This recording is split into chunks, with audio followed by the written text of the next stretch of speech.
Today is Tuesday, August 11th, 2020. Coming up on Roland Martin Unfiltered, the wait is over. California Senator Kamala Harris is Joe Biden's pick to be his vice presidential running mate. We will unpack this with two panels. In addition, we'll talk to a variety of folks on what this means for Kamala Harris becoming the first black woman on a major presidential ticket. There's a reason why I'm wearing unbought and unbossed. That was the slogan of Congresswoman Shirley Chisholm, who ran for president in 1972. Folks, we're going to break it all down for you. It is time to bring the funk on Roland Martin Unfiltered. Let's go. He's got it. Whatever the biz, he's on it. Whatever it is, he's got the scoop, the fact, the find. And when it breaks, he's right on time and it's rolling. Best believe he's knowing. Putting it down from sports to news to politics. With entertainment just for kicks, he's rolling. It's on go, y'all. It's Roland Martin, rolling with Roland now. He's funky, he's fresh, he's real, the best, you know he's Roland Martin now.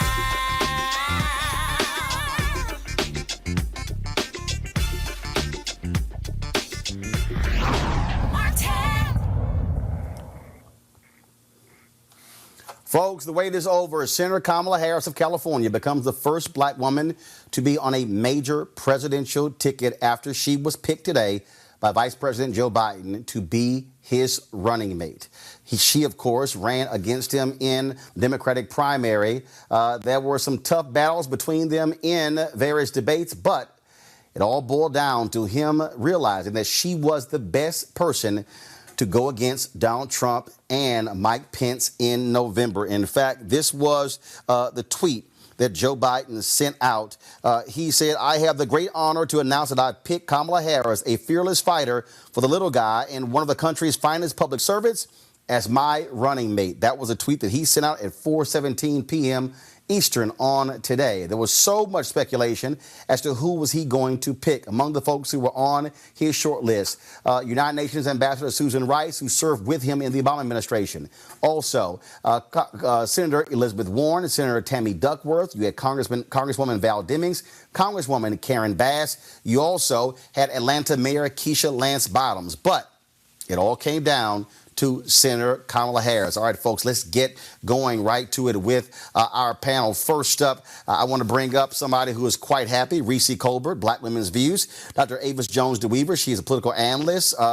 We have Janice Mathis, National Council of Negro Women, and also Drew Comments. Y'all know Drew. He was one of the big-time male supporters of Senator Kamala Harris. Reese, I might as well start with you. You have been riding with Senator Kamala Harris from day one. You got to be a little excited today.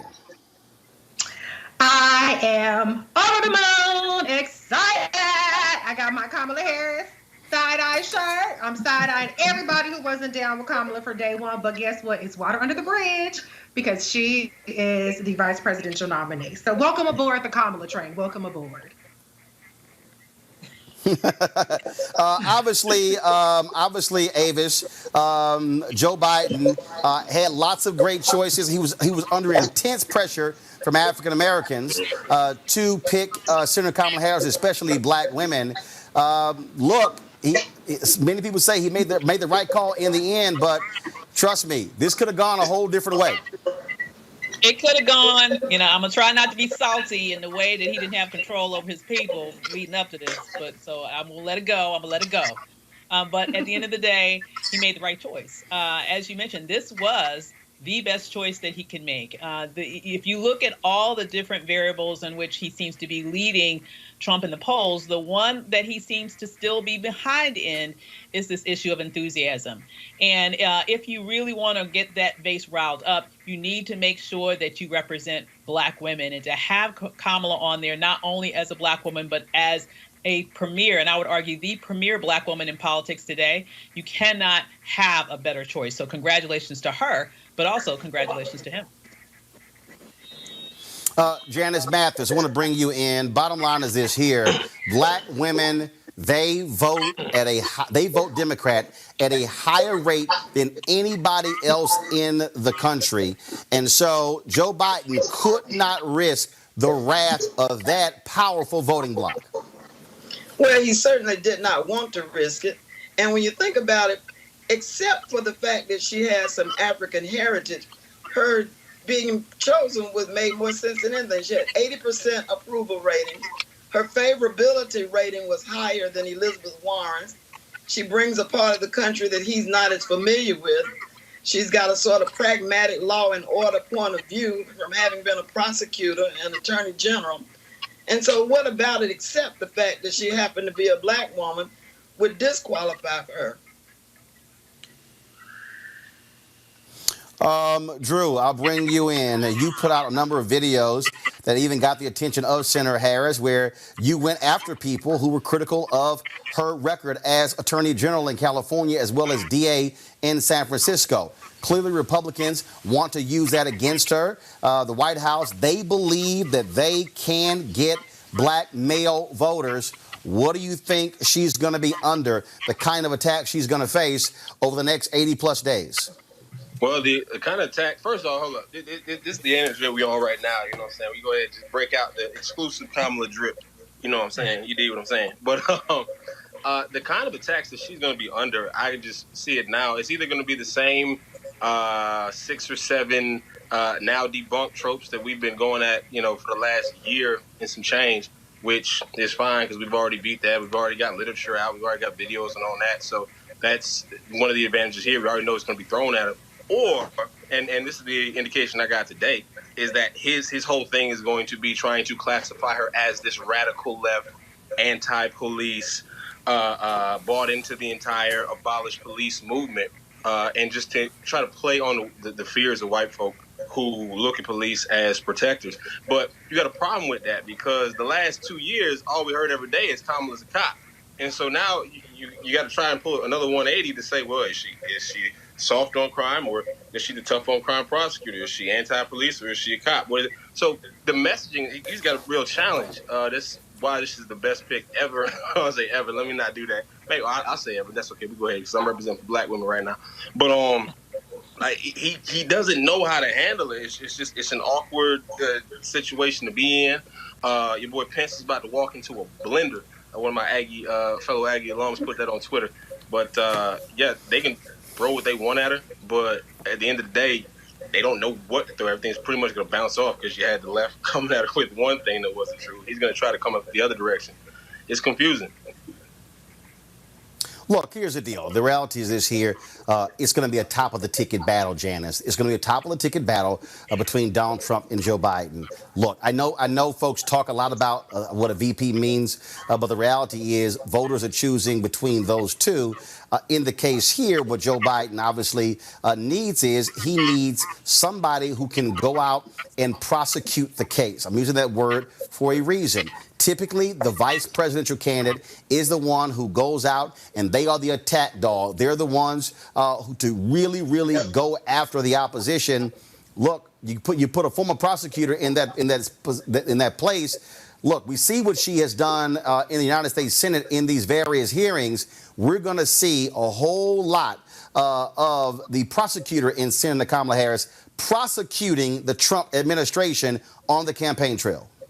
She seems at most at ease when she's in that Senate Judiciary hearing room.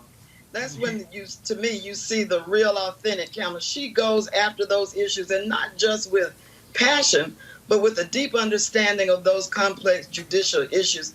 She'll be great on judicial picks. I'm thinking more about what she's going to be like as vice president and what portfolios he's going to be able to give her. She can take on pattern and practice investigations. She can take on judicial nominees. She can take on criminal justice reform. She'll have a whole portfolio of work that she'll be able to take away from him and make it easier for him to govern. I think it's a wonderful pick. And not just because I'm happy about it, but because it's the pragmatic thing for him to do. Nobody will be able to say in this election the Democrats are taking black folk for granted. How many times have we heard that? Right. Well, Reese, Right. first of all, I know Janet is already thinking about her portfolio. If they win, not me. I believe you deal with one step first. The concern is, can they win? And so, what do you expect this campaign to be like already? The Trump people are already attacking her. I got this email. I had to laugh when Paris Denard sent this email out. I just want to. This is what RNC Chairwoman Ronna McDaniel said. A hiding, diminished, and incoherent Joe Biden didn't just select a vice presidential candidate. He chose the person who would actually be in charge the next 4 years if he is somehow able to win. Kamala Harris's extreme positions, from raising taxes to abolishing private health insurance to comparing law enforcement officials to the KKK, show that the left-wing mob is controlling Biden's candidacy just like they would control him as president. These radical policies might be popular among liberals, but they are well outside the mainstream for most Americans. We're going to see a lot more of that over the next 80 days.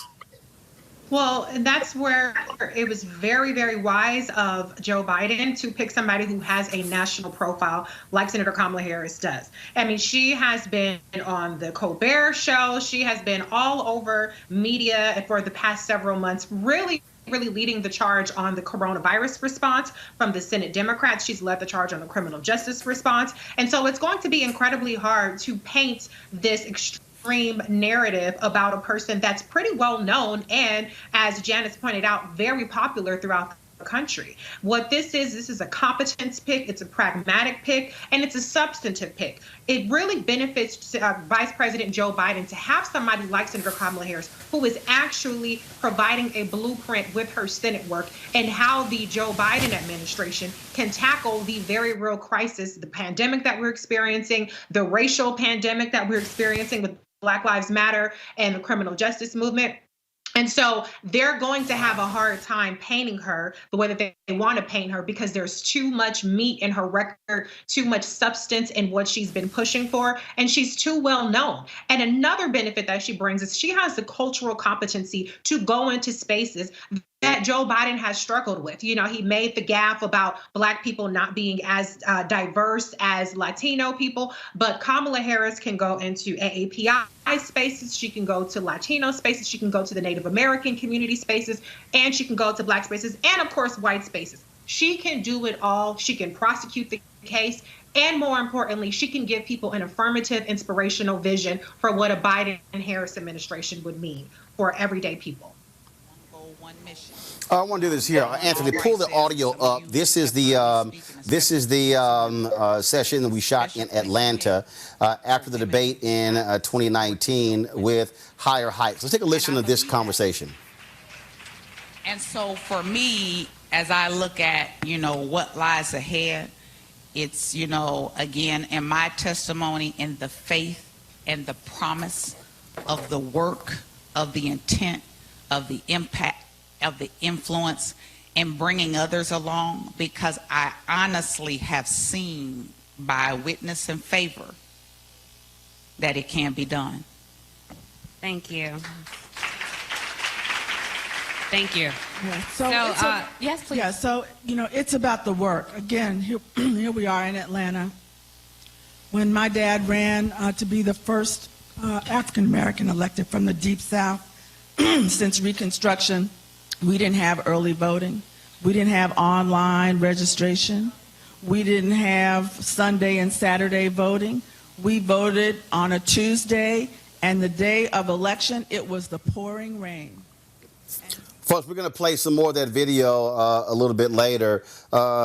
Avis, even though we're operating now in a whole different world, that, of course, where you had a bunch of people who were in a hotel room who were packed there, now we're operating in this different space now with coronavirus. I think you're going to see a lot more of that. Senator Kamala Harris really leaning in on going after Black women, positioning their voices to turn out, because what Joe Biden needs, look, there was a 2.4% drop in 2016 among Black voters. Mm-hmm. Look, Democrats know they're going to get a significant number of Black voters. What they need to do is actually increase Black voter turnout. Absolutely. I mean, we know that, for example, What really was the secret sauce to President Obama's two successful campaigns, was the black vote, led by the black women's vote. We know that what happened in the last presidential election was that there was that drop, as you mentioned. And so really what we needed was a particular candidate in terms of a VP candidate that would energize that base. And the base of the base in the Democratic Party is black women. Black women, as you know, have been very active in putting pressure on the Biden campaign to select a black woman. And here we are with Kamala Harris, the best of the best that he could select for that space. Now, I believe that we're going to see a great deal of rallying around her, not only around with black women in general, but specifically, you remember, she's a member of Alpha Kappa Alpha sorority, have to shout out my sorors. They're going to really be out there pushing to make sure that they do everything possible. You have black women in churches, black women in every space that you can imagine that are going to be energized, not just to get themselves to the poll on November 3rd, but to also make sure that their neighbors, their communities, this whole nation shows up in a powerful way to support her and this whole ticket on November 3rd. Drew, I think America, if they don't know what pink and green looks like, they probably are going to get a real good view of that over the next 80 some odd days. And trust me, I tweeted this. If you hear a whole bunch of yelling, HU, you know, that's because a lot of Howard graduates happen to see one of their own. You're a graduate of a HBCU. And look, let's just be honest. There's going to be a lot of HBCU pride for them to be able to say an HBCU graduate would actually be vice president of the United States. Well, that's absolutely correct. I mean, just recently we've had the entire conversation, at least as it pertains to athletics, about athletes coming out of high school, top tier athletes coming out of high school, maybe seriously start considering HBCUs, especially in terms of basketball. Maker, as a matter of fact, 5-star blue chip athlete, turned down UCLA, turned down Kentucky to choose Howard University. And one of the reasons he cited was Senator Kamala Harris for that, and also Thurgood Marshall, another great alum, and just the prestige that comes with that and the pageantry. So now that this is now moving from an athletic conversation where you're not talking about basketball or football players like Tariq Cohen or Daryl Johnson with the Buffalo Bills, but now you're moving into the political side. Now it's a more well-rounded conversation. And hopefully, my hope is that it trickles down into the high school ranks and where young kids are looking at and saying, wait a minute, you know, I can go to a historically black college university and still make it, not just on the court or on the field, but in any realm of life. One of the stats I don't think gets touted enough is that HBCUs are the #1 producers of black professionals. So it's not that you have to turn your back on your own, or you have to say that, well, you know, the HBCUs, no one's going to take it seriously. No, people take it seriously, very seriously. That's where it comes from. I am actually particularly looking forward to, well, I'll say this, as a North Carolina A&T alum, you know, I let Howard have this one. You know, that's all right. That's all right. It's all me at love for this one moving forward. I ain't gonna tell him nothing. And we won't have a football season likely this year, so it's not like we can beat them on the field to silence that. So we're gonna deal with that for a while. That's all right. But I'm actually looking forward to seeing the reaction of what is called the MSM mainstream media, what they mean white corporate media, whatever you want to label it. The reaction they have to this Divine Nine culture, especially when they see, like you said, so much pink and green out, because we're going to see just more line jackets than you ever seen in your life at any event. Look, one of the things, listen, I went to a Kamala Harris rally out here in L.A., and one of the things, man, it's crazy. It feels like it's got very step show vibes to it. Like all the kids sitting in their own section, they all got nail on. Like they there, like there. It doesn't matter where she goes. Like they're there. She was at Benedict College, matter of fact, and even in the small room, she spoke to the students there before, going on and speaking in mass. They even in the room, boom, you see line jackets, you see all that. And so there's an identifier there. And matter of fact, I actually have an entire album coming out called Kamala Harris for the Culture, where I'm actually explaining, like, no, she's not just for the people, but this is actually a culture. She's actually repping for the culture as well. One of those, aspects of it is her membership in Alpha Kappa Alpha. So I'm looking forward to the confusion from people who don't know what an AKA is. I'm looking forward to, I guess the reaction, and just to see, and then, just to kind of see, what happens there. Sometimes a little agitation is a good thing. My only regret is that because of COVID-19, and I hope that everybody's still staying safe as much as possible, is that I'm not getting a step show before the inauguration, and my fried fish plate, my $12 fried fish plate ain't gonna happen. But that's all right. We'll go ahead and take it how we can take it, and I think that this is gonna be something to watch. But here's the deal, though, Reese. We have to look at this reality that, look, there were a lot of black people. There were black people who were very critical of Senator Kamala Harris during the primary season. You had folks who questioned her blackness. You had people who were saying that she was tough on crime. You had them saying all of these things. They were saying, I mean, look, I'll go there. You had some folks whining and complaining that she did marry a black man. I mean, all this sort of stuff out there. And then when people, I already see some people, I'm looking on YouTube, they're like, yeah, what about our policies? Well, when you say policies, what do you think she's been talking about? We've had her on this show 3 or 4 times since the primary, since she dropped out, talking about policy, dealing with black-owned businesses in PPP, dealing with what's happening on the education side. And so the policy piece is going to be something that is important. And so they are still going to have to work for that black vote, again, to increase the numbers over 2016. Absolutely, and nobody is more equipped with receipts than Senator Kamala Harris. Senator Kamala Harris just recently introduced a Uterine Fibroids Research Act, which provides $150 million in funding for uterine fibroids, which 9 out of 10 black women suffer from before the age of 50. It is the leading cause of black women having to get a hysterectomy. She has been a leader on the forefront of black maternal mortality. When it comes to the COVID crisis, she introduced the Racial and Ethnic Disparities Task Force to make sure that communities, particularly black and brown communities, are the ones who get the resources that are needed, the PPP, first access to vaccines and things of that nature. And I can go on and on and on. She has actually secured, not just talked about, but secured an additional funding, millions of dollars for HBCUs. She has introduced a litany of proposals that actually address things like, for instance, Ice Cube's Contract for Black America. And so Senator Kamala Harris will have absolutely no problem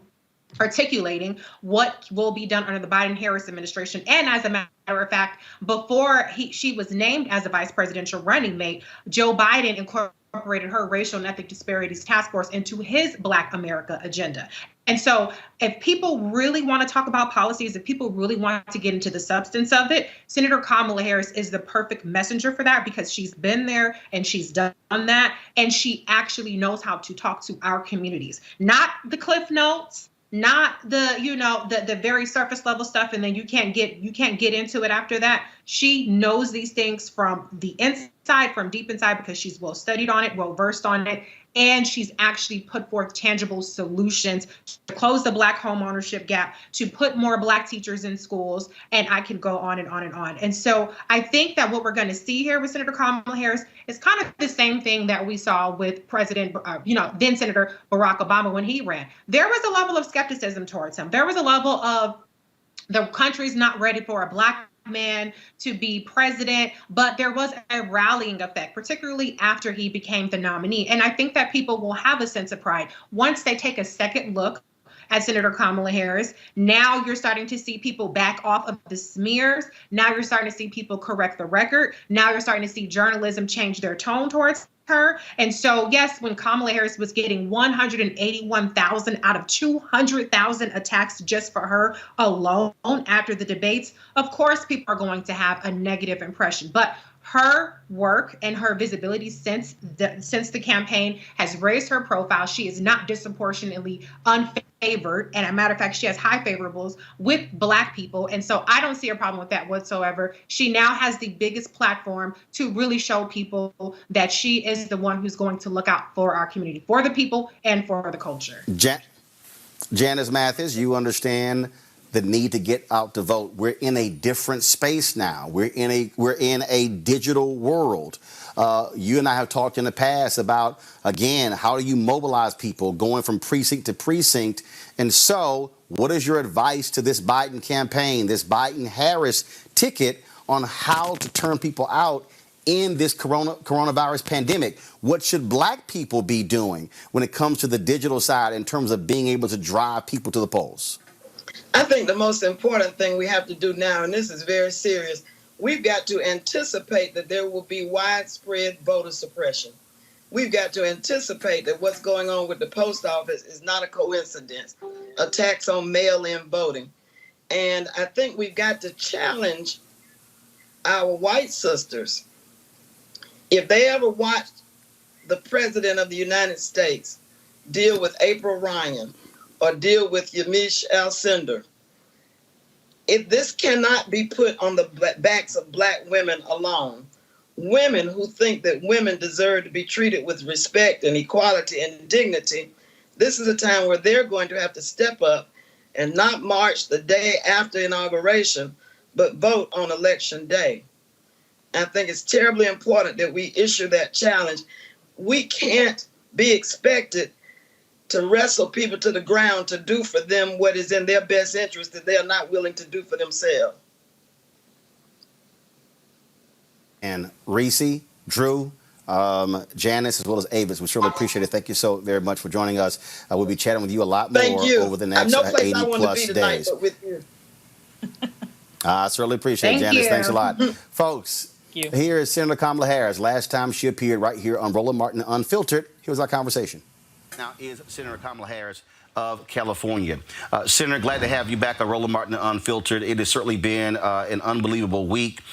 I went live last night and I said this. That news conference yesterday by the district attorney and the FBI was an abomination. You made people wait 2 hours to come out and say, we have nothing. Then the DA says that there's evidence that they've gathered that shows that there wasn't misconduct. Now all of a sudden, police station goes up in fire. People are out here protesting. Folks are here angry. Now they come back 24 hours and say, okay, we found enough. He's arrested. I said they were fired on Tuesday. If Chauvin had been charged on Tuesday or Wednesday, last night would have not taken place. Well, look, it shouldn't have to take folks burning buildings to be taken seriously about the need that a community has, that the family of Mr. Floyd has to have justice and to receive justice swiftly. Justice delayed is justice denied. And you know, I'm sick of it. I just have to tell you. I mean, this on the heels of Ahmaud Arbery and Breonna Taylor, and then we can go down the long list. And people deserve justice. We have still, though, in America, two systems of justice. There's the one system of justice for people like Michael Flynn and Trump's supporters who have been found guilty or pled guilty, and then they're let. And then there's another system of justice that is applied to black people, brown people in America, and folks sick. You're absolutely right. Folk are sick and tired of it. And one of the things that I said to people is that when you look at this rebellion, people are angry. It was not just black people who were out there last night. It was white people. It was Latinos. People are sick and tired of police, frankly, getting away with these things. Today, the DA said, well, hey, we move real fast in this one. Normally, it takes 9 months to a year. I'm sitting there watching it going, wait a minute. You're telling me it takes 9 months to a year to actually charge a police officer? You've been a district attorney. You've been attorney general. That, to me, is part of the problem. You've got a video where a cop has his knee and full weight on a man's neck for 10 minutes, and we see it on the video. But the DA says normally it would take 9 months to a year. That's why people are angry. But people are hurting also, Roland, and you and I both. People are in pain because this is not unique to this moment. This has been going on for decades and generations in America, which is that the enforcement of American law is applied differently depending on the color of the skin of the person to whom it is being. And that's just general fact. And we know that to be true. We still in America have as an ideal that gets achieved justice for all equally. I got to get your thoughts about the fact that in a moment like this, leaders lead. Vice President Joe Biden made his particular comment today. Former President Barack Obama also released a statement. I'm going to read that statement a little bit later. Donald Trump comes out to the Rose Garden, nothing. No comment, no statement. But Roland, you know what? No. He made a really loud statement. Well, that's what I'm saying. I'm about to say. He did not speak to it, but he spoke to it.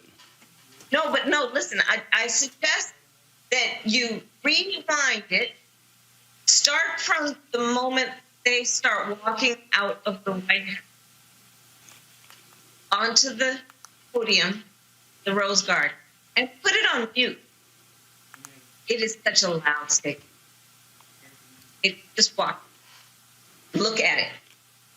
They made a very loud, and Donald Trump, very loud.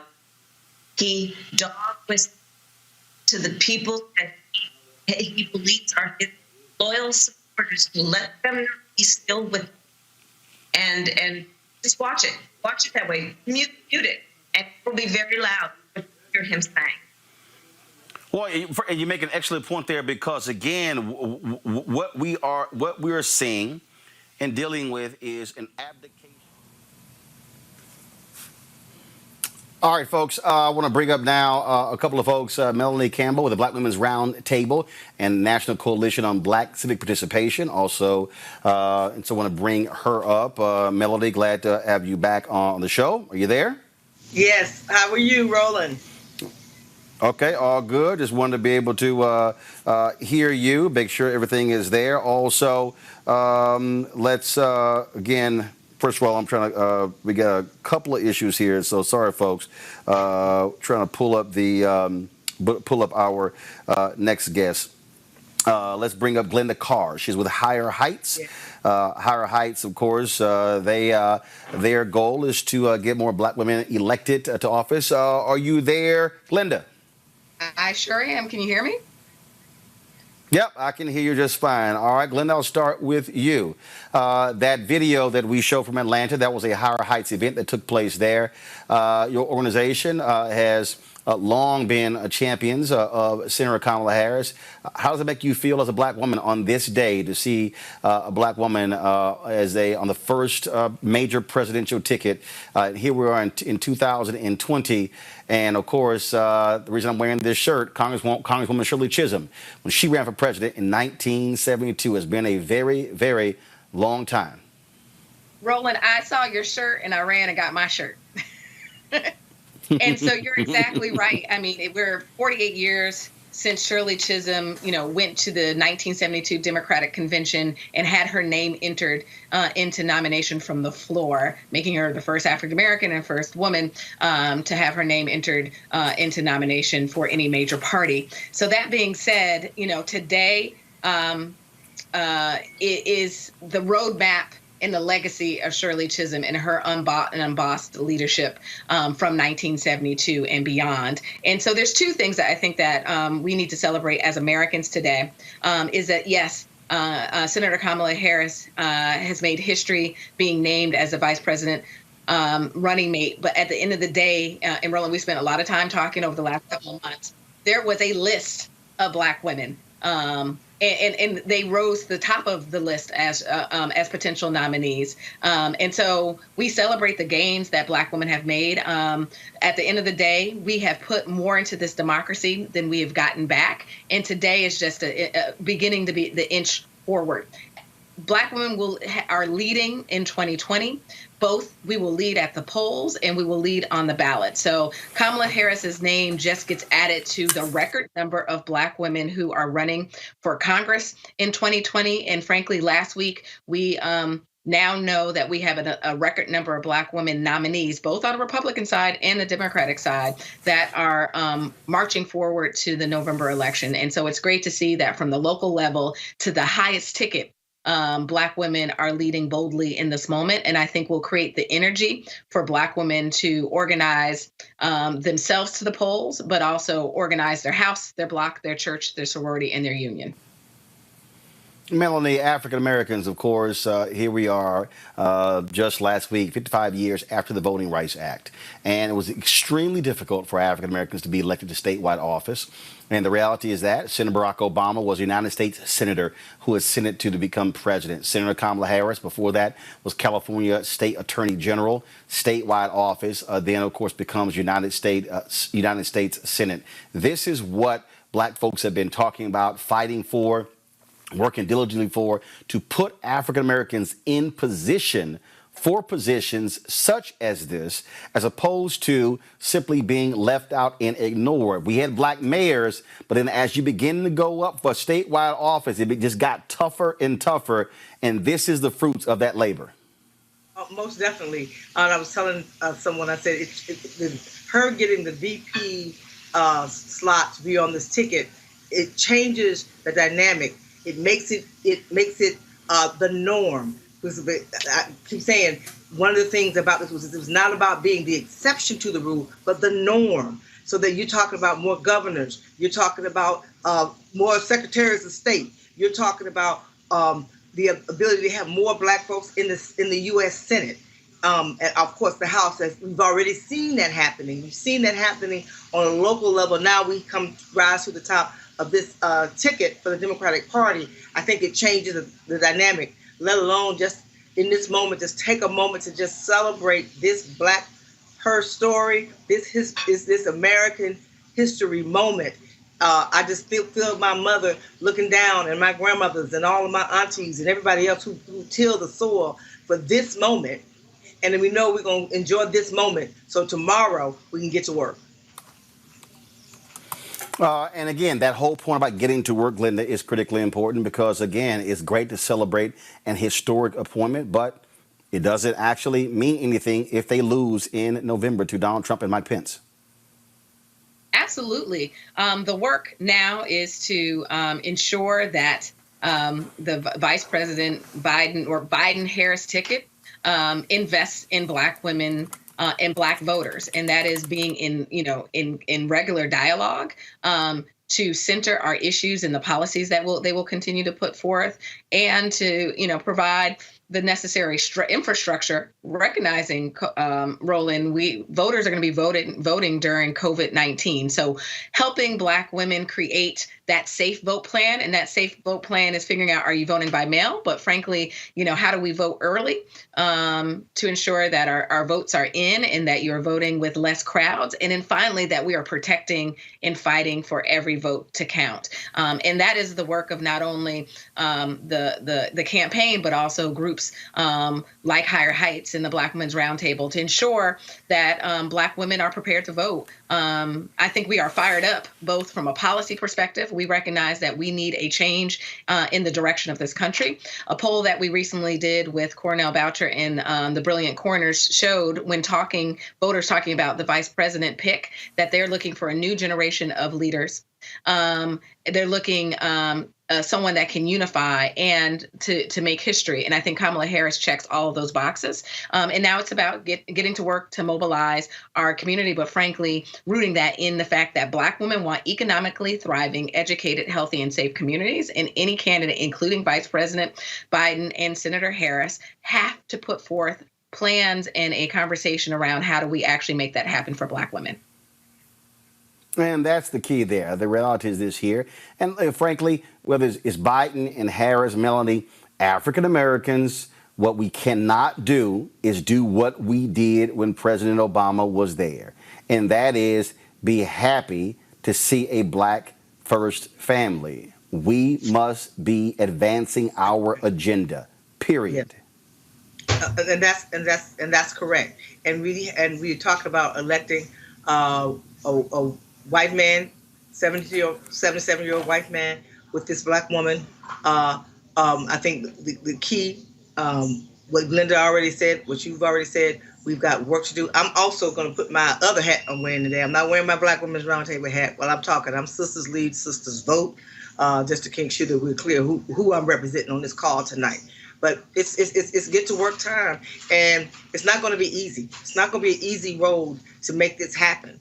But but across the board, like any other campaign, the diversity has to be there. I was glad to see Karine Jean-Pierre has been named the chief of staff for his campaign moving forward. I think that's a powerful decision that they made. But across the board, with the Democratic Party, making sure that the diversity is there. I want to thank Glenda early on. You know, we pushed that letter out a couple of 2 or 3 years ago, Roland. I think we were on the call. So we've come a long way. It didn't just start with this opportunity for there to be a woman, and now we have the first Black woman who's going to be on a top of a ticket of a presidential campaign. But the work is about the issues. It's about our people. It's about making sure that our community will not just survive where we're going, but we can thrive. We can shift the power all across the board.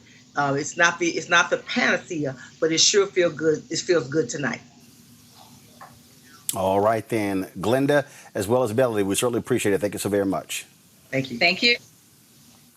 Folks, I want to share with you right now some of what Senator Kamala Harris had to say at that Higher Heights event that took place in Atlanta the day after the Democratic debate in 2019. Here's some of it.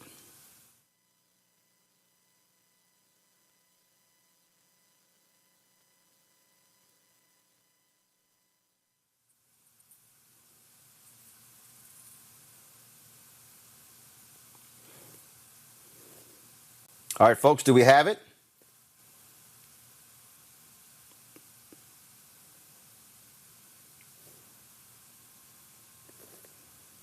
All right, I need somebody to talk to me. Let me know, do we have the video or not?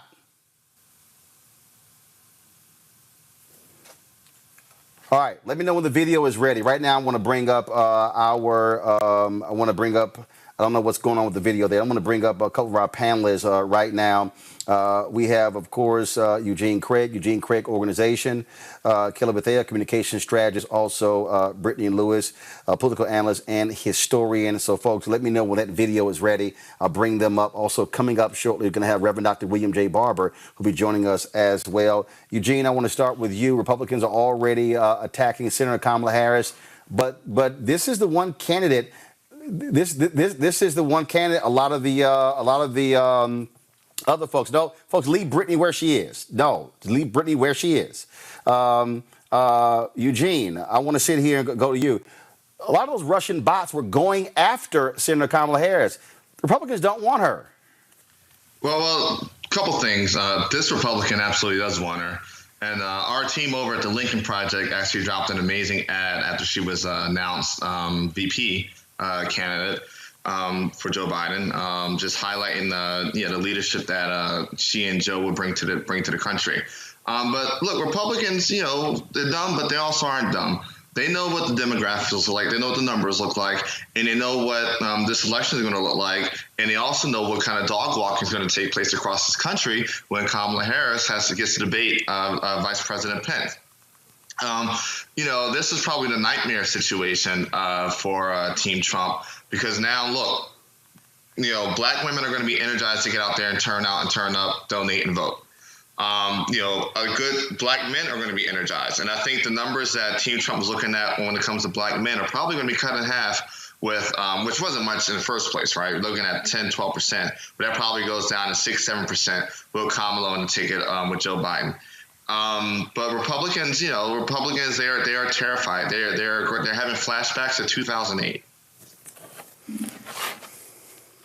Kelly, again, what we're dealing with here is Republicans, look, they want to hold on to power. Don't be surprised if they attack her criminal justice record, and look for them to attack the record of Joe Biden as well. Donald Trump wants to champion himself as being Mr. Criminal Justice Reform, but we know what his record actually looks like. No, absolutely. The fact of the matter is, whether you wanted her or not, this is it. We got her ticket, and we need to move on. I've been on your show several times regarding who I thought would have been a better VP pick. Frankly, every single Black woman on that list would have been more than qualified for this position. He picked Kamala Harris. That's fine. Either way, there's a historic decision that has been made, but we need to get over this hump of the shock and the arguing that is already taking place, I'm sure. Give it 24 hours, but after that, we need boots on the ground, making sure that this vote counts, because it's not a game. 2016 was our wake-up call. 2020 needs to be the time we actually take action, and real direct action. So we know that Russian bots are out there. We know that Trump's going to undermine this campaign. We know that the Republicans are going to undermine Kamala Harris. We know all the types of tricks and insidiousness that's going to take place just by way of her being a Black woman. We are prepared for all of that now because we've seen all of it. Now we need to get past that and be on the offensive because we know what's coming. We just need to combat it head on and make sure that they get the White House seat, period. Brittany, young voters obviously are going to be critical. There are some out there who are suggesting that Senator Kamala Harris cannot energize those young voters. Well, I'm trying to understand who the hell do they think. I mean, you look at the candidates, what they say Susan Rice would have, Val Demings would have, Karen Bass would have, Elizabeth Warren would have. And so you constantly hear that. I think, again, we got to get out of the personality politics and say what can energize young voters should be issues. That's what the focus should be.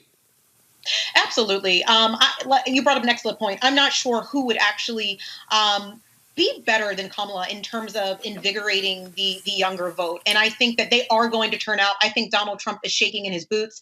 I think Kamala has not only all of my sorors behind her, but she also has the acumen and the resume to do an excellent job and take us back to center and away from this runaway train, if you will. So I do think young voters are going to turn out. I think we're going to see something similar to what we saw when then Senator Obama was running. I do think young voters are going to turn out. I think, unfortunately, with Joe Biden, I guess the push, if you will, has been more so to get Trump out of office as opposed to being excited about Biden. But I think people are going to be excited about Kamala. I think they are excited about the first Black woman, at the top of the ticket for a presidential campaign, and potentially going to be, a president down the line. So I think that young voters will absolutely get behind her, and I'm excited to see how everything plays out. And look, I think on this issue here, and you see people who are going back and forth. You got all of these white progressives out here already criticizing, oh, she's the establishment. Look, this is real simple, okay? Your guy didn't win. Sanders didn't win. This is where white progressives and Democrats must do like Republicans. Get your ass in line. This is real simple. November comes down to two people, Biden or Trump, Harris or Pence. Take your damn pick. I don't understand. Eugene, I don't get it. All the bitching and moaning from all of these white progressives. Oh, she's the establishment. Guess what? If you wanted your person to win, you should have got your asses out and voted. He didn't. This is what happens in elections. But the greater issue is this here. You want to win in November because guess what? That guy won't even think about your policies. Exactly. And that's what they have to understand. Look, Bernie Sanders had a shot. He's been running for president essentially for 6 years now. If they wanted Democrat nominee Bernie Sanders, they should have got and turned out Black voters in South Carolina. They should engage more in their own white base. All right, that's point blank. Period. That's what it comes down to. Furthermore, Sarah Harris was outside of Joe Biden the most qualified person to be president on that Democrat stage. She was a district attorney, an attorney general, and a United States senator that served on the Judiciary Committee that held this Trump administration accountable in a lot of ways. And a lot of those other people on that stage did not. The only person that was more qualified than her was Vice President Biden, but that was only because literally he was vice president. And so the situation is that, you literally have the two most qualified people that ran for office this cycle as a team to go and take down Team Trump. And the thing is this, at the end of the day, you can vote for Biden-Harris, or you can bitch and moan for the next 4 years about Team Trump. Myself as a Republican, that, look, I'm on record. I didn't support Trump in 2015, 2016. Don't support him now, and actively working against him to make sure he loses. But listen, I will be voting for Biden-Harris. And the thing is this, I don't see why any person that calls himself a progressive can let their progressive values be left on the sidelines and let Team Trump run them into the ground because they don't like one or two things about Senator Harris. I want to bring up right now Reverend Dr. William J. Barber with the Poor People's Campaign, Repairs of the Breach. And Reverend Barber, when you were last on, we talked about this. Stop focusing on individuals and personalities. Focus on issues. Always. And, one of the things I'm encouraged by Biden's choice of Senator Harris is historic for the run to make. And I joined others the other day and said that Biden ought to choose a black woman as his running mate. But that was about policy. It was because we need leadership that is ready to fight for issues that matter to all of us. And it was a good political strategy to have a ticket that looks like the country you want to build. But in addition to the face of the ticket, we have to have a broad coalition. It requires the focus of the ticket. So now what Biden and Harris have to do is to show us that they're going to focus on systemic racism in all of its forms, poverty that's facing 140 million Americans, ecological devastation, health care for all that's traumatizing 114 million Americans that are either uninsured or uninsured. We're going to deal with this deadly COVID. We're going to challenge this war economy. We're putting, 5 times more in war almost than we are in dealing with issues of poverty and infrastructure and education. And if the face and the focus, the identities and the issues come together on the ticket, then that's the possibility of a transformative election. But guess what, Roland? We can't just sit back and say, are they going to do it? We have to push. Just like we pushed for a person to be on ticket, now you have to push for the policies. I just sent a note out to the Democratic Party. We don't endorse. I said, how can you have Kasich on the opening night, Kasich on, who was horrible for us in voter suppression and in welfare reform, and not make sure that the issues of poor and low-wealth people are center stage. We have to stay on it. This is a battle. This is a fight, and I hear people saying what they're not going to do and what they're going to do. Listen, in this political arena, we don't elect Jesus, we elect individuals. Now, if it was Jesus, you don't have to stay on Jesus because Jesus is going to do right anyway. But if anybody less than Jesus, Roland, you got to stay on the issue. You got to stay with it. You got to keep pushing. You got to push. I never will forget what Obama said when somebody asked him, would Dr. King have been supporting him when he ran? He said, no, he would be pushing me. He would be pushing me on the issue. It's the same thing that's got to happen now with this ticket. We just announced today, Roland, we had a big news conference, 30-some news outlets called Unleashing the Power of the Poor. In 16 states, if poor people turn out around an agenda, not a personality, around an agenda, it only takes 1 to 19% in 16 states for poor people who didn't vote last time to alter the election and to choose who sits in the United States Senate and who sits in the presidency. That's where our work has to be now as we're going forward. Well, and the thing is, again, for the people out there who say, oh, we didn't get the progressive VP candidate we want, this is very simple. I got a choice. If these are my issues, who am I more likely to get most of my agenda from? Will it be Biden, Harris, or Trump, Pence? That's how you make political calculations. Because otherwise, if you, like I got one person on YouTube like, I'm not voting for either one of them. Well, what you basically have just said is, I don't care. That's the problem. When you're making a calculation, it's like, okay, out of the two, who do I think I could possibly persuade? Who do I think I could actually meet with? Who do I think if I can't get 100%, I can get 80 or 70? Where I come from, 70, 80% is better than zero. All day long, Doc. And not only that, it is. I went down and looked at Senator Harris's record. ACLU 100% voting record. NAACP 100% voting record. I looked at the things she signed on with Senator Warren, and how they were joined together. So first of all, you need to do your study.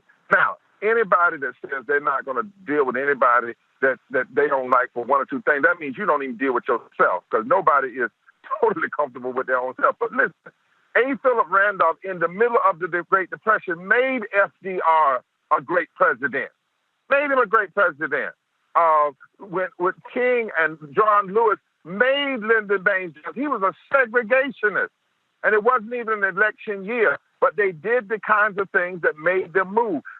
Let's be very clear. We're going to push in this election. We're going to turn people out in this particular election. We know the racists and the thieves that we have in the office now. We know what we have in McConnell and Trump.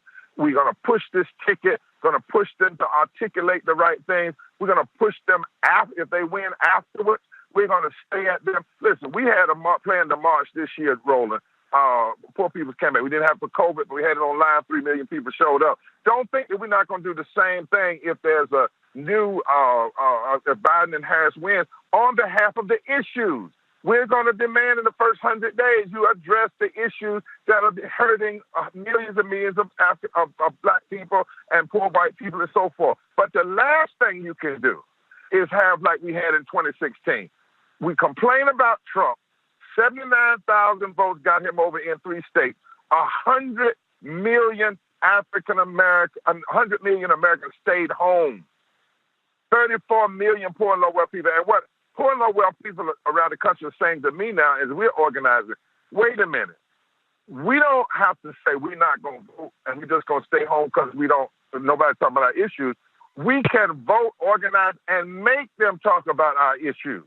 So it's a different concept. I'm not going to stay home and wait until you talk about my issues. I'm going to get engaged. I'm going to get in the streets. I'm going to get vocal. I'm going to get on internet, YouTube, wherever. I'm going to go to the polls, and I'm going to build power, change the narrative. And when you do that, you force yourself into the narrative rather than sit back and say, I'm not going to do anything until somebody welcomes me in the narrative.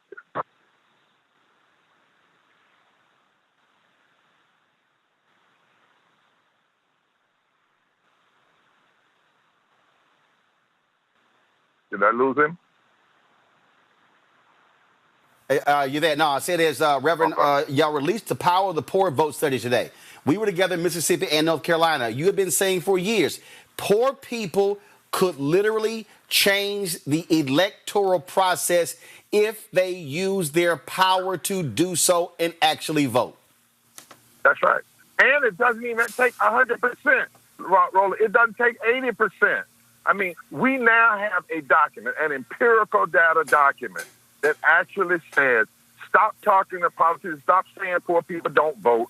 There's 2 reasons this study showed. Number one, a lot of them don't vote because of voter suppression, transportation, illness, and because, we don't have the kind of system that's really open. We ought to have election as a holiday, so forth and so on. But be that as it may, the other reason is they have not heard their issues. So number one, to the party and to the parties and to people who are running, talk about the issues that impact poor people.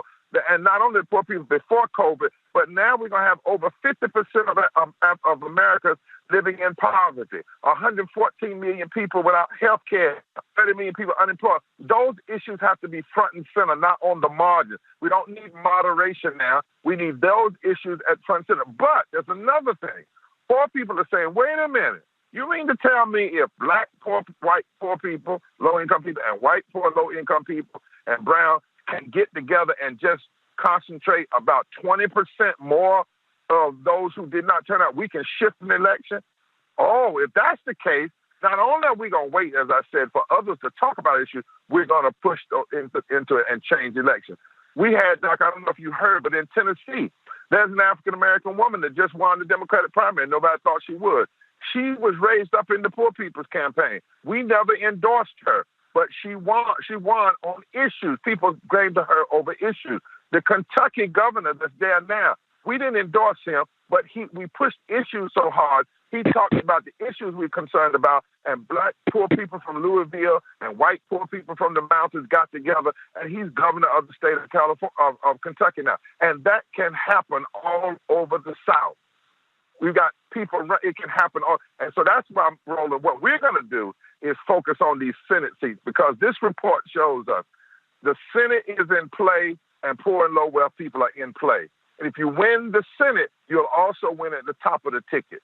So if you can turn Senate races, you can also turn these presidential races in states that often have been seen not able to be progressive. They're not progressive, not because they're not able to be progressive, because they haven't been organized, and we have not worked to push poor and low wealth people out. So poor and low wealth people are saying we're going to take matters in our own hands, and we're going to build this coalition and turn out. Reverend Dr. William J. Barber, we surely appreciate it, sir. Thank you so very much. Take care. God bless. All right. I want to go back to my panel here. Brittany, I want to go to you. Again, it really bugs the hell out of me, Brittany, when I see these people who just I got somebody on YouTube like, well, these boomers. I see this angry Jenkins. Boomers love this ticket, but younger generation got to deal with the shit that comes from it their whole lives. How about this here? If younger voters vote, if younger voters stop waiting to get tickled and have this, oh my God, I'm falling in love with somebody, you do exactly what older voters do. You participate in the process. That's how you change things. I'm just sick of these people who just whine and complain and, oh my God, these boomers and Gen X. Because guess what? Older people vote. My parents are 73. They work election after election. They're at the polls. They risk COVID going out to work the polls in the Texas runoff. That's what you do. You stop bitching and moaning. You participate in a democracy. Oh, Roland, I couldn't agree more. And I think here, let me say this to the followers who are frustrated by the ticket collectively. I was not a Biden supporter, nor, even though this was a Black woman and an AKA a supporter of Kamala. However, the reality is I am going to vote. I'm going to vote for multiple reasons. The first reason is our ancestors fought and died for that right. Too many people have lost their lives for the ability to do that. But more importantly, we are on a runaway train with Donald Trump and these white nationalists that are in office. And it's imperative, even if Kamala and Biden are going to bring us, quote unquote, back to center because they are a moderate ticket. The reality is, and I think Reverend Dr. Barber put it best, you know, at the end of the day, that doesn't mean that we're going to stop fighting. That doesn't mean that we're going to stop for pushing for a more radical and a more equitable change beyond the status quo. But the reality is the fight looks very different if we have another 4 years of Trump versus us having another 4 years of Biden and Kamala. So for that reason alone, the young voters not only need to get out and vote, but we can still be invigorated. We can still push for extreme and radical change. But at the end of the day, let's push for that extreme and radical change with a Biden, Harris ticket. And see, this is the silliness that just gets on my nerves. Just gets on my nerves, Kelly, when I look at some of these people make idiotic comments. Oh, nothing is going to change if you vote. Well, we can show you that things can go real bad or can actually be better. Then you have people who say, oh, well, if even you get out there, they don't care about us. As Reverend Barber just said, if you don't make your presence known, then they're not going to listen to you. We can show you examples of that. Then, of course, they still saying, well, again, you know, these older voters, why can't they change their views? Let me just help out a young voter who needs to understand this, Kelly. If your ass don't own a house, you're not thinking about property taxes. You're not thinking about home ownership. You're not thinking about any of those things, okay? If you're out there borrowing your parents' Netflix password, you aren't thinking about the stuff that older voters actually think about. When I was 21, 22, 23, because I had parents who were engaged, yes, I was thinking about who was going to be on the city council. on the county commissioner's court, who was going to be the state rep and the state senator and the governor, and who was going to be member of Congress and the U.S. Senate, who was going to be president. I dare say, if anybody out there 35 and under, show me your top 5 issues, and I will show you that whoever is president has a role to play in exactly the issue you care about. Those are facts, Kelly. And so when people say, oh, I can just ignore the top of the ticket and focus on everything else, well, actually, you can't. Because I guarantee you, who sits in the White House has an impact on what you care about. I mean, you hit the nail on the head, especially when it comes to voting and people coming up with the belief that if you just vote whatever's at the bottom, that'll solve change. I believe that the only trickle-down effect that is actually effective in this country is when you vote for president. Because the executive branch is the branch that trickles down into local politics. It trickles down into everything that we are affected by, that we individual citizens touch. No, I definitely agree with you on that. But you talking about the 35 and under club, which I am a part of, complaining and stuff. We're not the only ones complaining, because I have plenty of friends who are older than me by at least 10 years. And frankly, they're the ones who are complaining about this ticket, who have been complaining about Biden and Harris ever since they came on the scene, saying that they were going to run for president against each other at the time. And they are the ones, frankly, who are going to be voting or not voting based off of the bitching and moaning that you so described previously. So I encourage everybody to frankly get over it. The ticket is here. You know, like, we need to vote for this ticket if we want Trump out. You want a multi-party system? Guess what you got to do? You got to vote in this system now so that we can change the system later. Because it's not going to work from the outside in. Not right now, because everything's so fractured. Eugene, I'm reading this comment here. This Michael Coates. Roland's out of touch with reality. He is not in tune to what's happening in the streets. Oh, actually, I am. And what I'm also in tune with, I'm in tune with student loan debt. I'm in tune with health care. I'm in tune with the fact that the black home ownership rate is at its lowest level since the Fair Housing Act was passed in 1968. I'm in tune with the fact that you have 2.6 million black-owned businesses in America, but 2.5 million of them only have one employee. I'm in tune with the fact that those black-owned businesses prior to COVID were only doing an average revenue of $54,000. I'm in tune with the fact that because of COVID, we potentially could lose up to half of all black-owned businesses in America because they're not going to survive through COVID.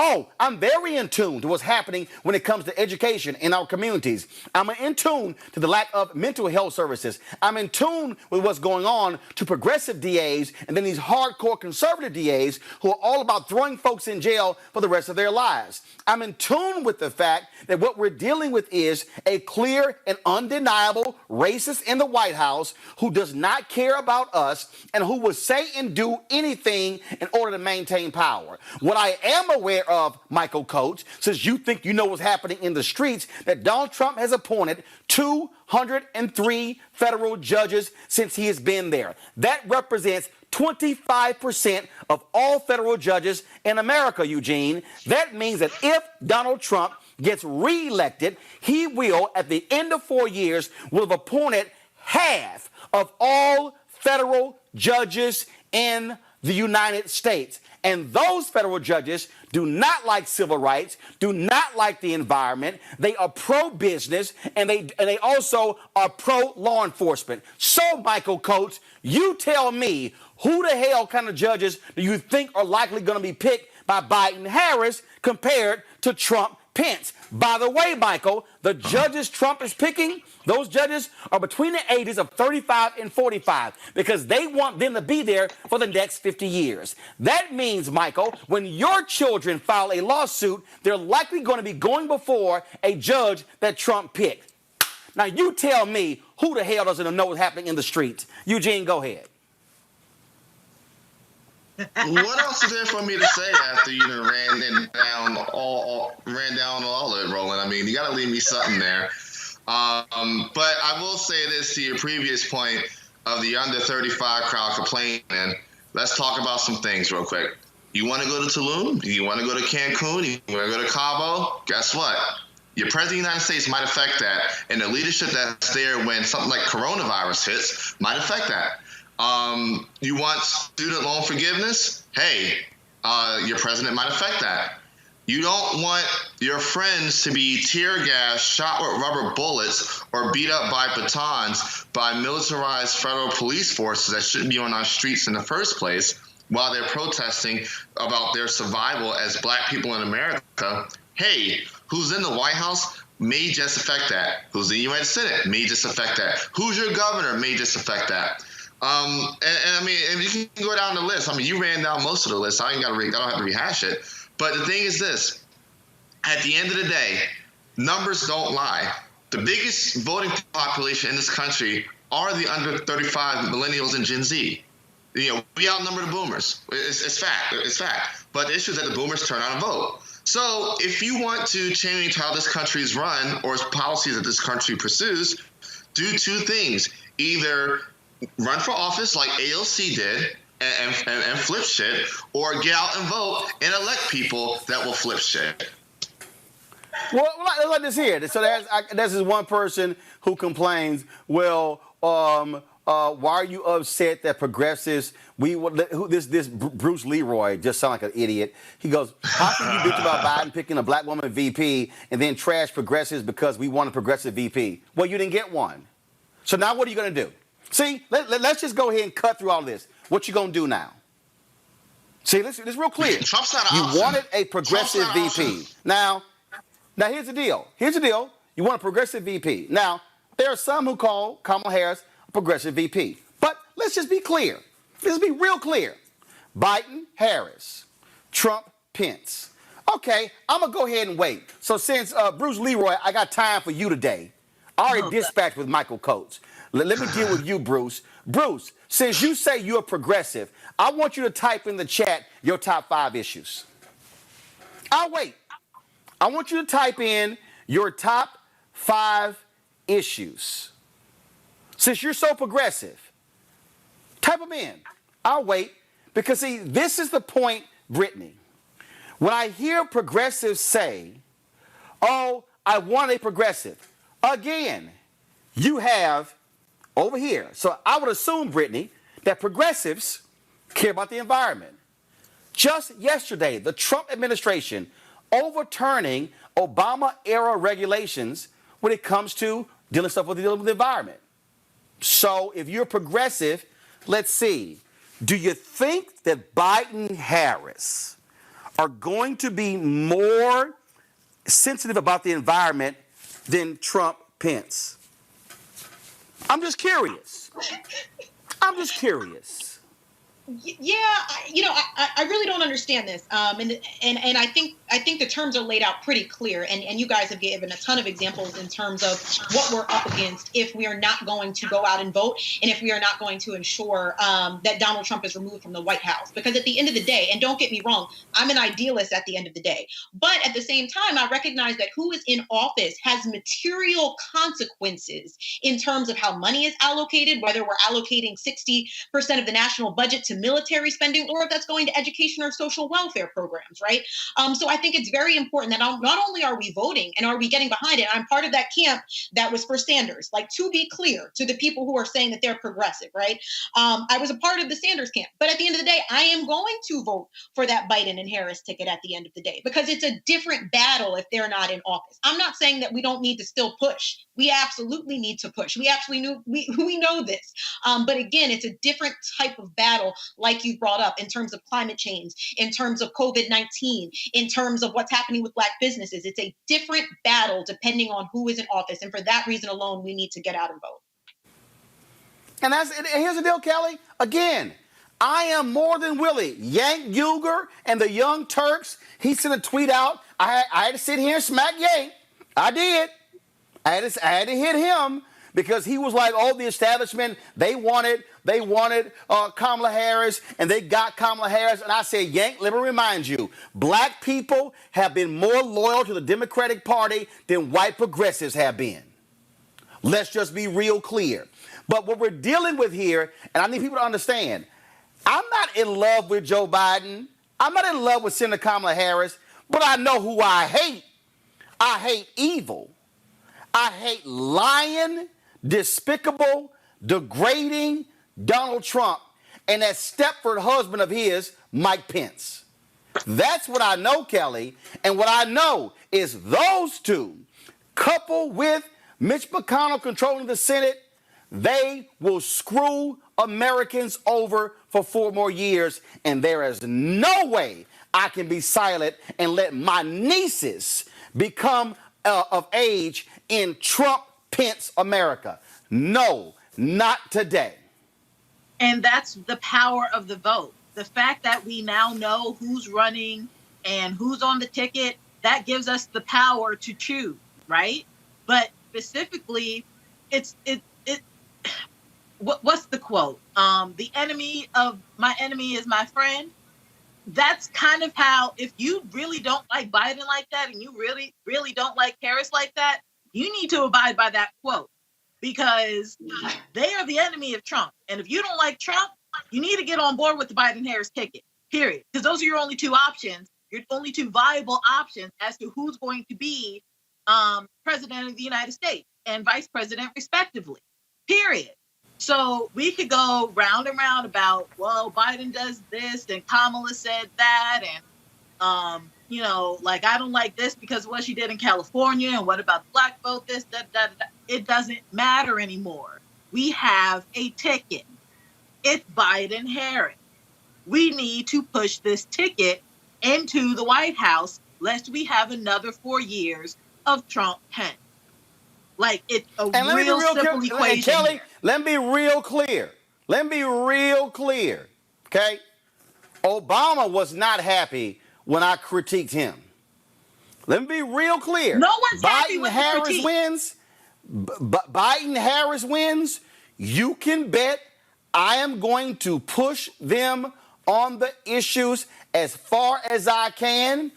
If the Democrats get control of the Senate, I'm going to push Senator Chuck Schumer as far as I can. But what I'm not going to do is act a fool and go, I didn't get what I want. So because I didn't get what I want, I'm just going to stay at home. No, that's what spoiled brats do. And Roland, the other thing is this, right? We can't forget the fact that what delivered Wisconsin, Michigan, and Pennsylvania for Donald Trump in 2016 wasn't angry black voters. It was disgruntled Sanders Trump voters. So it wasn't even, hey, I'm not getting what I want, so I'm going to take my ball and go home and not vote. It was, hey, I didn't get what I want, so I'm going to go for the other white guy. Oh, yeah. Look, man, look, Brittany, I just read the New York Times story this weekend of these white evangelicals in Iowa who were saying, yeah, we don't like the cheating. Yeah, we don't like the porn star stuff. But he's defending us and he's defending our Christian values. And no, they were literally saying he's defending whiteness. Yep. They if you read the article, Brittany, they actually said, one of them said, he is defending Caucasians.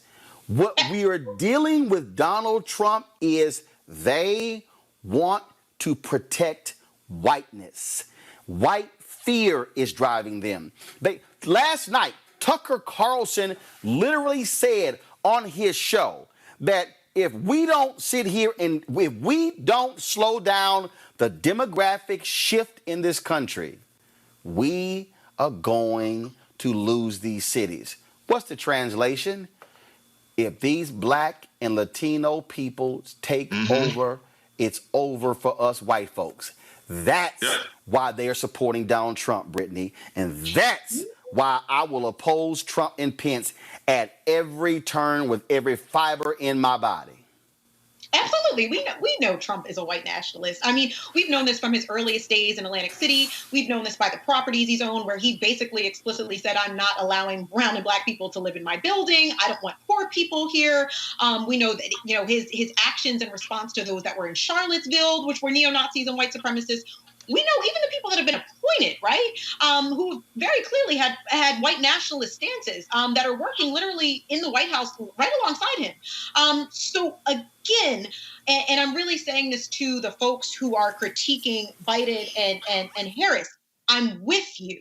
We understand that there's not going to be radical change coming through them, and we will push them once they're in office. But we have to get them in office first. And at the end of the day, there's nothing worse on this planet than a Trump-Pence for another 4 years. Let me read this idiotic post, Kelly, from this Celine Hill. Roland, you can't do nothing to Biden and Harris once they win, but yelling from the internet, and that did nothing to Obama team. Okay, so let me just, Kelly, the reason that's idiotic is because you can push folk when they win. You can all of a sudden drop 1,000 people standing in front of the White House. You can say, yeah, we're going to push you on this, and all of a sudden 5, 10, 20, 30, 50,000 phone calls and emails flooding the White House. Actually, you can. The difference, Kelly, is will a guy like Celine Hill really do it? See, that's the real deal. See, when people say you can't do anything after they win, those are the people who are too lazy to use their voice after the election. I keep saying, Kelly, the end of the election is the end of one process, and it's the beginning of another. I don't understand that statement of you can't do anything once they win, because once they win, that's when you have to do something. That's when they have the power to do something in your favor. They can't do anything for you as a nominee. They can't do anything for you in the capacity pre-presidency. They have to win in order for something to benefit you. So that statement just doesn't make just logical sense to me in any regard. But to say that you can't do anything once you win outside of the rationale that I just stated, that's what protests are for. That's why we're out in the street now. Like you said, you got the phone calls, you've got the emails, you've got the protesting and the assembling and all of these things. Like LBJ, like we stated previously, he was an out there racist.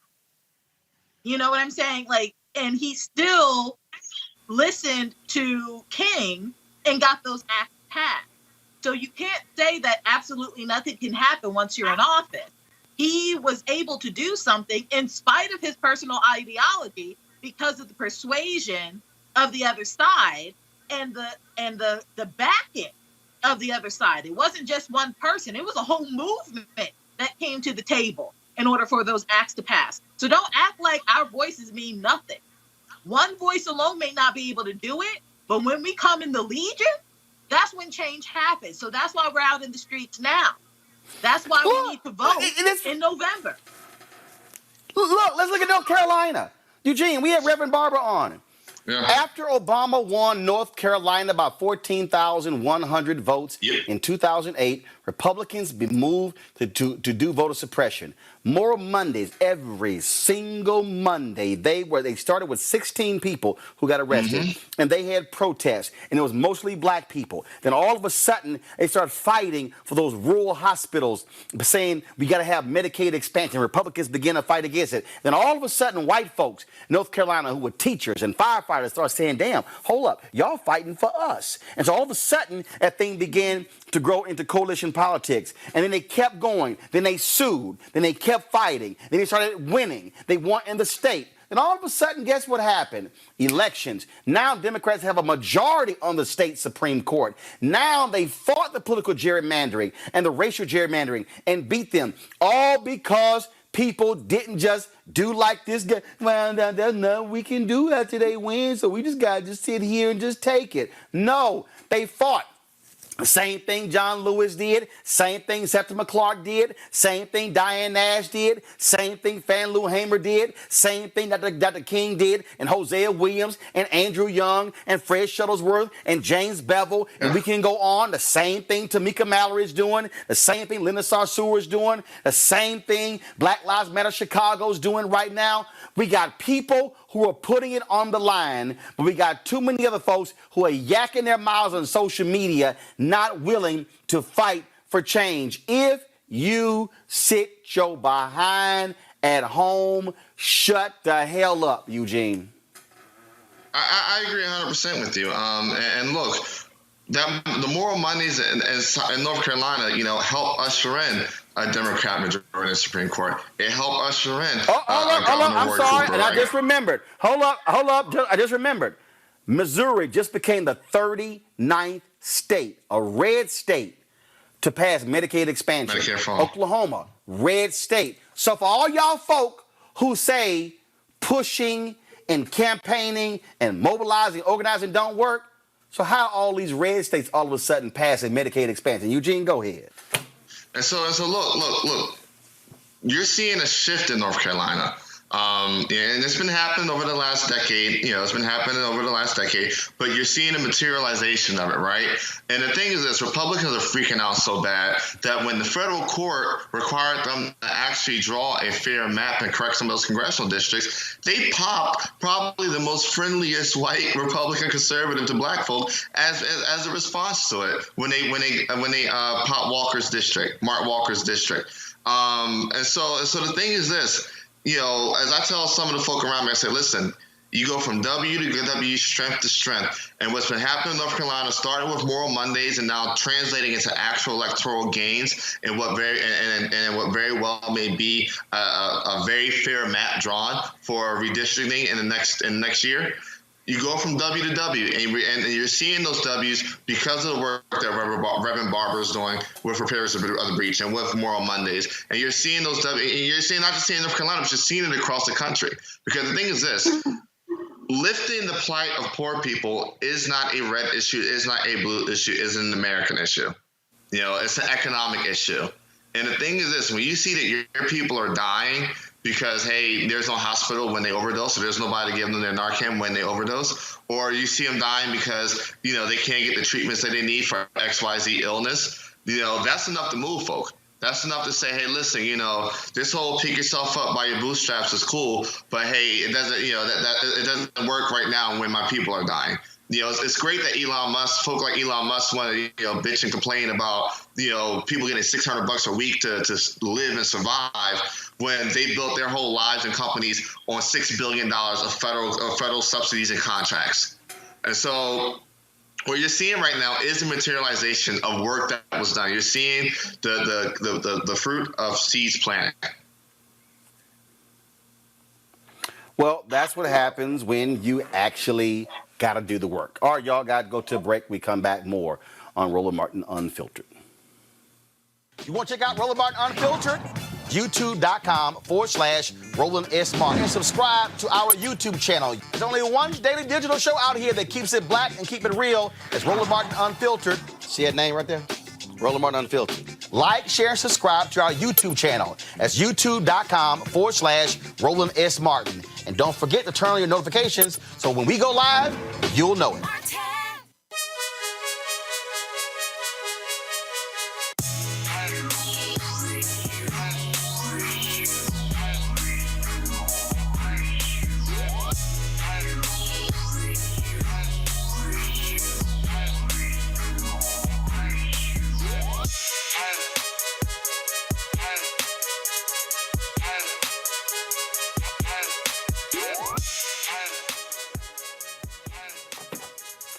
All right, folks, Ceek.com is a black-owned company, and, of course, they have a great deal for those of you who watch Roland Martin Unfiltered. You can get their VR headset or those amazing 360-degree 4D headphones, which is great for music, great for gaming, all kind of different things. You can do that by going to Ceek.com, Ceek.com, using the promo code RMVIP2020. You can also join and subscribe to Ceek.com. This is a virtual reality website. Mary Spiel, she is a sister, she is the founder of this company. And so, again, you can use the promo code right here, RMVIP2020, RMVIP2020, to get a discount for those VR headsets and for those headphones. All right, folks. I told you we have the video queued up when Senator Kamala Harris was speaking in Atlanta after the Democratic debate in 2019 with the women from Higher Heights. I want to play some of that for you. Here it is. Well, before you leave, I just want you to help me, please, and the audience, I'll ask your help as well, to please help us welcome to the stage Senator Kamala Harris.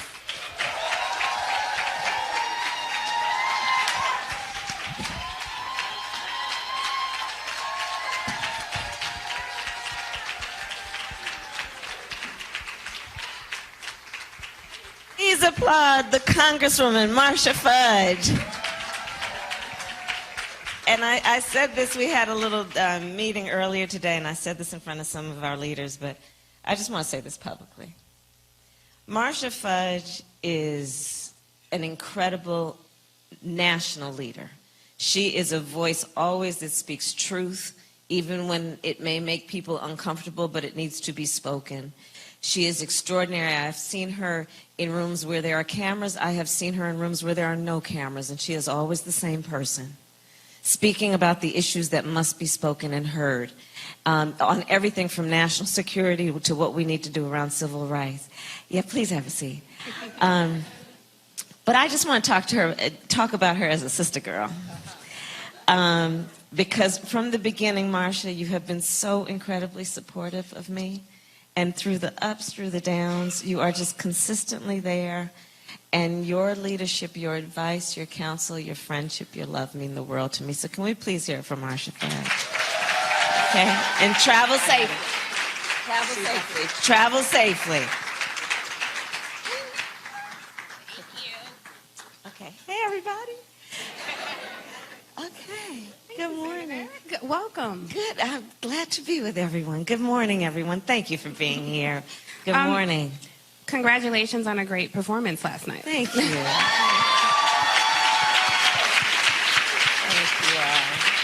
Thank you. Thank you. Thank you. So I have a ton of questions, but I know you have limited time, and your staff is telling me I need to welcome the other panelists to the stage now. Yes, so let me please help me welcome an amazing marketing exec, globally known, Kim Blackwell. Please join us on the stage.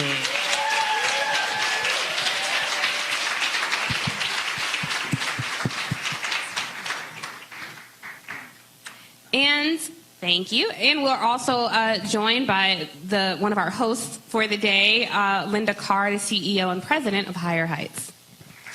Oh, sorry. Sorry. I still haven't woken up this morning. I'm just thanking you publicly. What I meant to say is we have a representative from the ACLU with us. Yes, thank you. Andrea Young.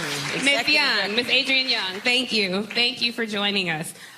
This is an amazing panel. I just want to take a moment and remind everybody, because so many people seem to forget, that voters look a lot more like the people on this stage and in this room than they do like everybody else. Yet we're talked to the least. But anyway, I digress.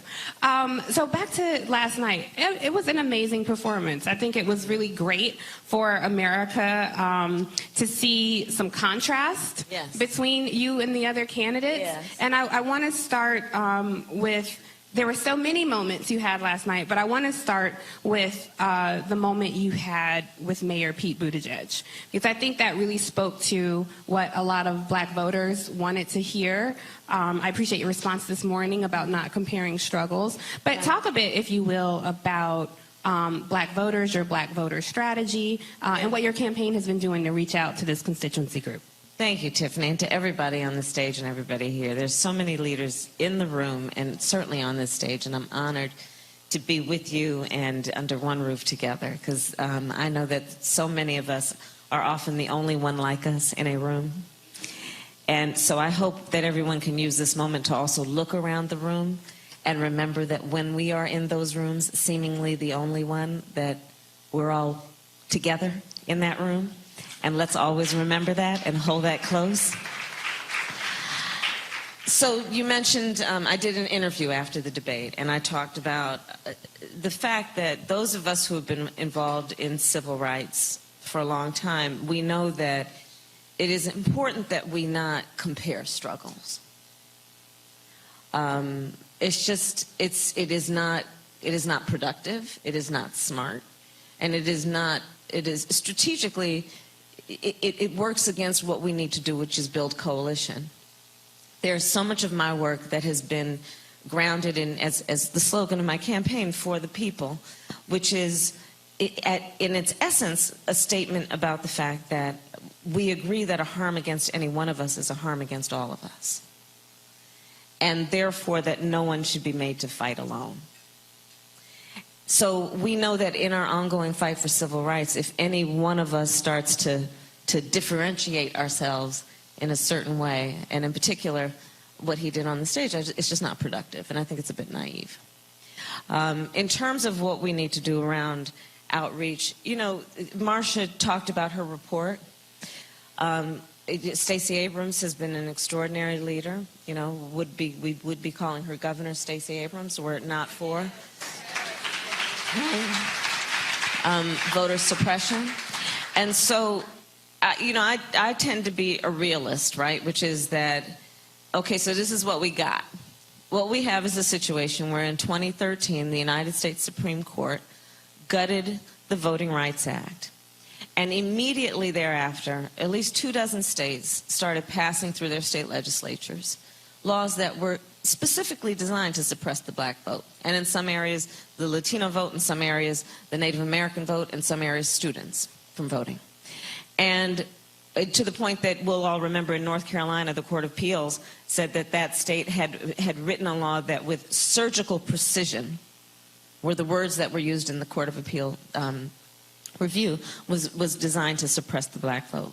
So the challenge that we have in activating folks to vote is a very real one, because there are historical and current institutional barriers that have been designed to suppress black folks from voting, including what has happened here in Georgia around the purging of the voter rolls. So what do we do about that? Well, we need to litigate, we need to support the ACLU, we need to support all of the folks who are doing the work on the ground to fight against that. But we're going to also have to support, you know, our faith-based community, our nonprofit organizations that are helping people get around the obstacles to voting so that they register to vote and they have the willingness and the support to stand in line while they otherwise have to work 2 and 3 jobs to vote.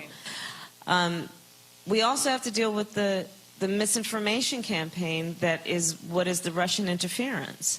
That is real.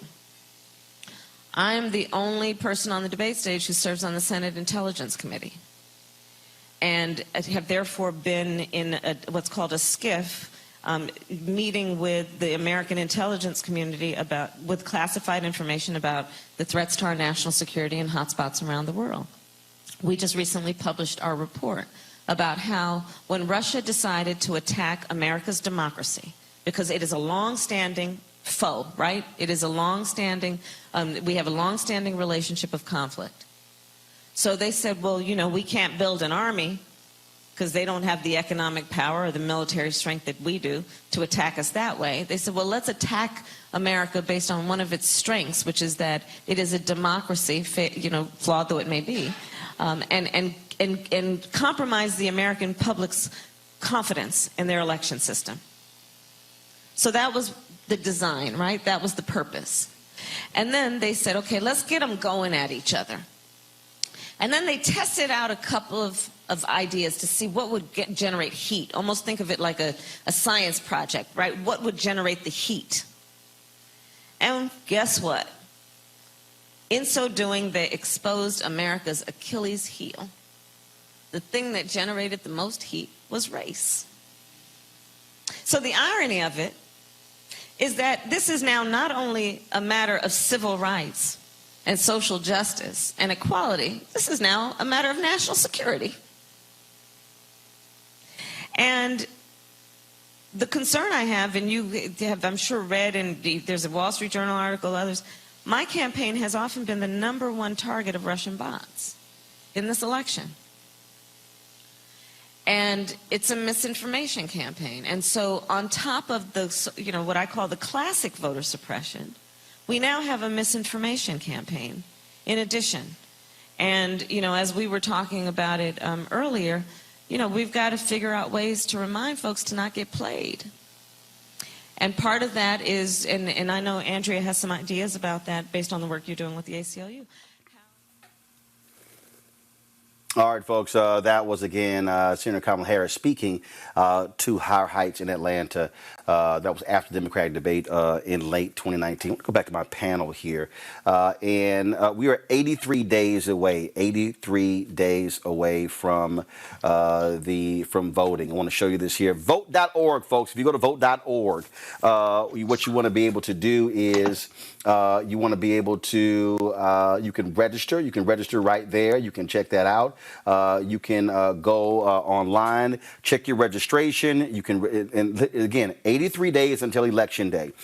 You can register to vote by mail, get election reminders, pledge to register, polling place locator, and also fill out the 2020 census. All of that is critically important, Eugene, because when we begin to talk about getting excited about somebody being picked, well, that's great, but at the end of the day, you got to be in a situation where you are voting, where you are registered to vote, and we must be fully prepared. Donald Trump and the Republicans are going to throw everything at black people to suppress the vote. Listen, men lie, women lie, votes don't. All right? And we live in a game, we live in a voting situation where it's all about margins. If a couple more folk turned out, you would have Stacey Abrams right now protecting the Georgia election. If a couple more folks turned out, you would have Andrew Gillum protecting the Florida election. You would have Andrew Gillum having coronavirus in Florida under control. It literally comes down to voting. We can be excited all we want for whatever candidate we want, but at the end of the day, it comes down to voting. Back to our white progressive friends that are upset. Hey, maybe you should have turned out some votes other than your own, and you would have the candidate that you want. But at the end of the day, November 3rd, when this election happens in 83 days, people have to turn up, turn out, donate, and vote. That's what it comes down to. This could be a long, drawn-out situation, or at 1, 2 a.m. after California closes their ballots, we can be calling it and congratulating President Joe Biden and Vice President Kamala Harris.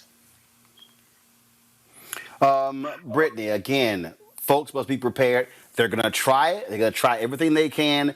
We must be in position to make sure if your state has voter ID, we got to get it. If you got possibly purged from the voting rolls, register again.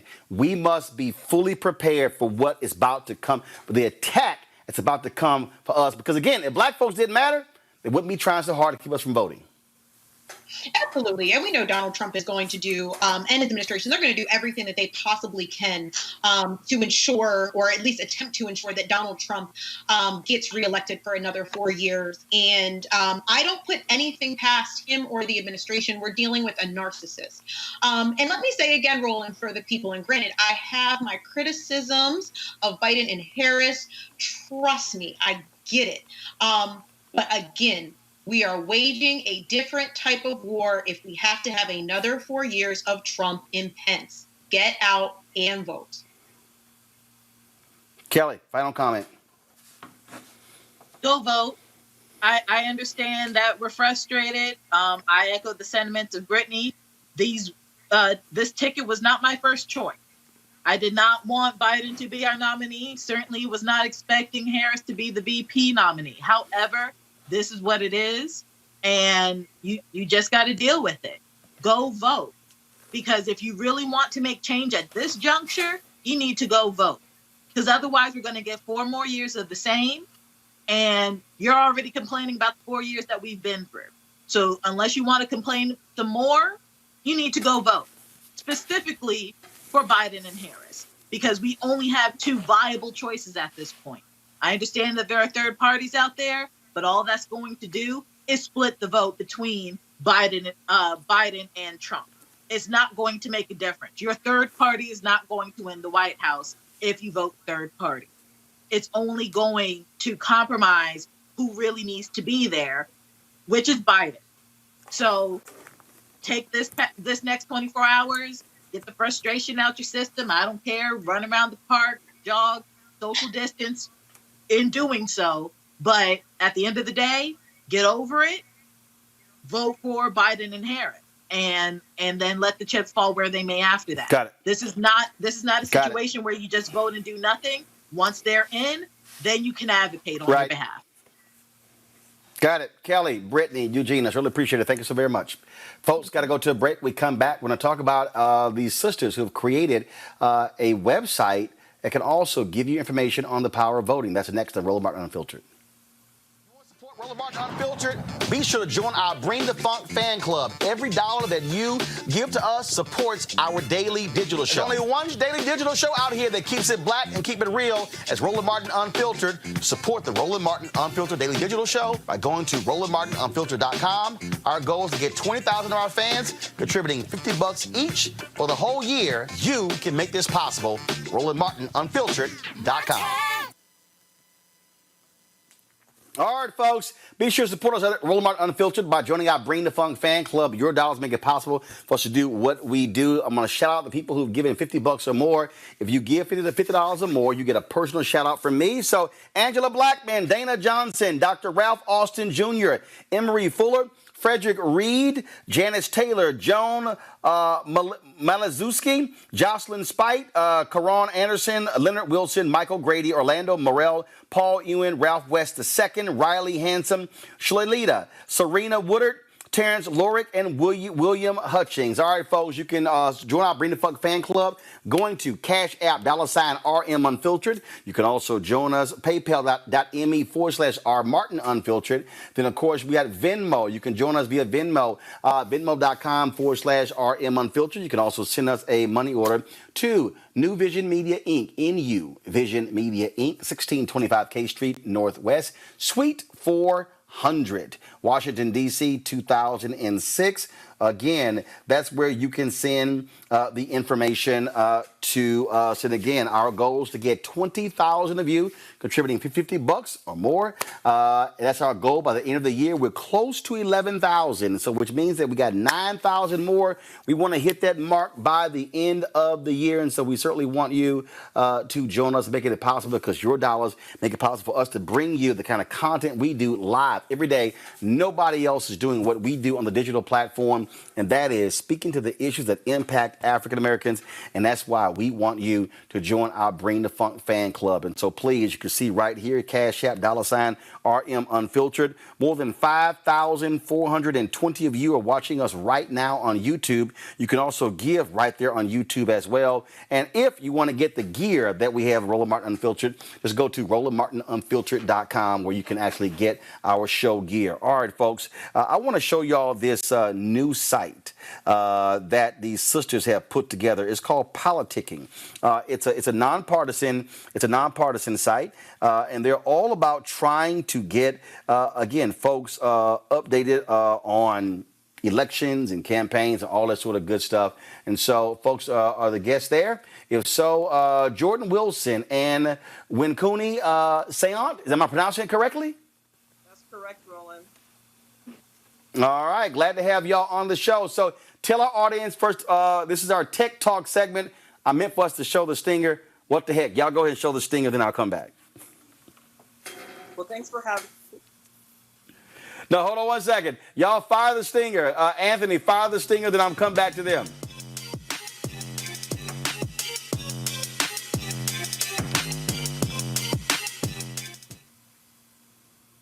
I want to thank the people with Ceek.com for being a sponsor of this Tech Talk segment. All right, so let's get to it. Jordan, what is politicking? What is it? You were right on, Roland, but I want to be sure to let you know that Politicking is an app and web-based political platform for people Got to learn it. about elections. We're specifically targeting young, Black, brown, and marginalized voters. We're also targeting disconnected voters, people who don't consider themselves politicos, who may not have been as well-versed as the wonderful panelists that you have, but who absolutely have to exercise their right to vote. We inform people on elections in a nonpartisan fashion. We don't really have a leaning towards who people vote for. We just want to make sure that they're participating in the election and that they're doing so in an informed way. You know, unfortunately, we didn't get a lot of civic literacy in our formative years. I certainly didn't. We didn't learn a lot about how to make sure a mayor will actually represent the interests that we want, or that a gubernatorial candidate will actually care about our social services. But politicking, as you articulated earlier, about presenting and understanding where a candidate stands on the issues, absolutely informs people for who will actually represent the interests that they are most concerned about. We do this at a local, state, and federal level. We're capturing every level of government. So when you talk about that, what information, when Cooney, can people find? What information can they find that's different and unique on politicking on the app and the website? Yeah, so the unique thing about politicking, Roland, is the fact that it allows you to really start with compiling a voter ID card. So really what we do is we allow people to proliferate their information from their address, and from there we're able to fill in information about state, local, and federal elections. Not only who's currently representing them, but who's also going to be competing against those incumbent candidates in the election. Moreover, we're able to demystify amendments and referendums and breaking down what those actual amendments and referendums mean in layman terms, and what a vote yes means and what a vote no means, because we understand that legalese jargon is often meant to convolute communities like ours. And so we're able to really demystify that process. We're also able to provide information like local polling precincts, current events through our 411 feature, and then general civics information breaking down the Electoral College to the popular vote and everything in between.